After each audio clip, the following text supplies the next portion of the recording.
The next segment in this series of craft, storage, and organization ideas is how to store stamps. So I've been a Stampin' Up! Demonstrator for about 4 years now, and in my craft room I have these built-in shelves, and I try to contain my stamps to these 2 shelves only.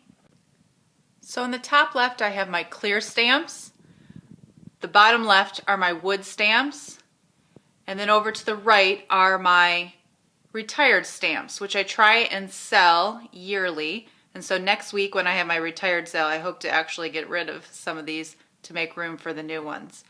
And then the photopolymer are actually mixed in the smaller cases up to the top and the larger cases to the bottom.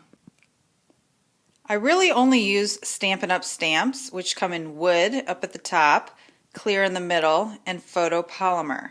Each has their own benefits, so while deep down I probably prefer wood, I really do buy all 3 kinds in about the same amount. The wood obviously do not need blocks, but the bottom 2, the clear and the photopolymer, do require the use of clear blocks. So every time I get a new stamp set in the mail, I put a sticker on it with the price. As you can see there, I found them at Office Depot. And then that way I can remember how much I paid for them, and therefore I can remember how much to sell them for. So here's an example of a retired set. Each year when the retired list comes out, I go through all my sets, and then I put a highlight mark through the price tag when it retires, and then I move it to the retired section over on my shelf. On the shelves, the stamps are stored in these black boxes, which were consultant items back when I was a Creative Memories consultant. But I like to keep them in these boxes so then I can quickly zip them up and take them to all-day crops or weekend retreats. So there's a lid on it, and I can just put it up and zip it up, and it's got handles on the side, and I just take it with me to my retreats. The clear stamps are stored in DVD racks. You really could use any DVD rack, but these I found at the Container Store for $9.99 each, and I like them because they fit the height of my shelf perfectly. And each rack stores 14 cases. So in between those 2 clear rack cases there is where I store the clear block caddy, which Stampin' Up! Sells to hold all of the various size clear blocks that they have.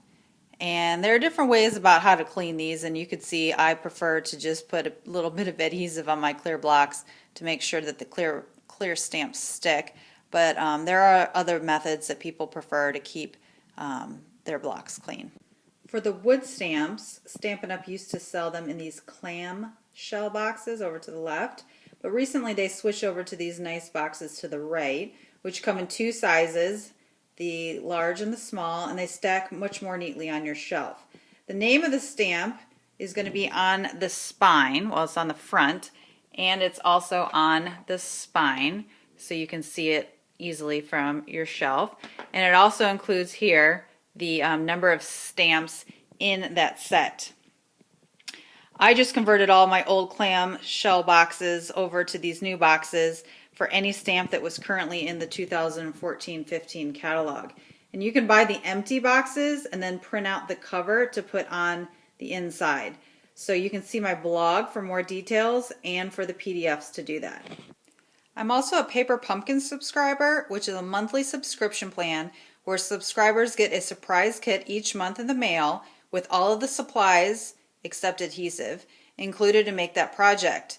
So each kit is going to come with at least 1 stamp, and so what I did was I took an empty stamp case, I decorated it here with some designer series paper and then this Paper Pumpkin logo, and then each month I just add my monthly stamp that comes in the kit into this case, and so that's where I store all of those. So hope you found some of these tips helpful.